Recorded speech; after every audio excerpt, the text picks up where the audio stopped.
आपके घर को स्मार्ट बनाने के लिए लेकर आए हम एक ज़बरदस्त आइडिया।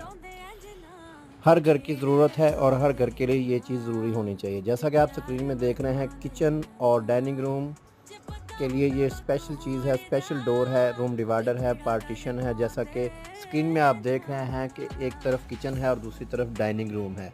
तो इसकी सेपरेशन करने के लिए और एसी की कूलिंग रोकने के लिए एक ज़बरदस्त आइडिया लेकर आए हैं। और ये जो सेकंड डोर आप देख रहे हैं, ये डोर ड्राइंग रूम और डाइनिंग रूम के दरमियान में लगा है। ये जगह बिल्कुल नहीं घेरता, बड़ी आसानी के साथ और बड़े स्मूथ तरीके से साथ ये फ़ोल्ड हो जाता है और अंदर एक साइड पे इकट्ठा डोर हो जाता है। इस तरह का डोर आपने पहले कभी नहीं देखा होगा। हर घर की ज़रूरत है, हर घर में ये चीज़ होनी चाहिए, स्पेशली ड्राइंग रूम और जहाँ पे किचन इकट्ठा बना वहाँ पे ये चीज़ होनी चाहिए, ताकि जब आपके गेस्ट वगैरह आएँ तो आपके जो किचन वाली साइड पे है, किचन के फ्रंट पे डोर लगा है, उसको आप बंद कर दें ताकि इसकी बेपर्दगी भी ना हो। और दूसरा,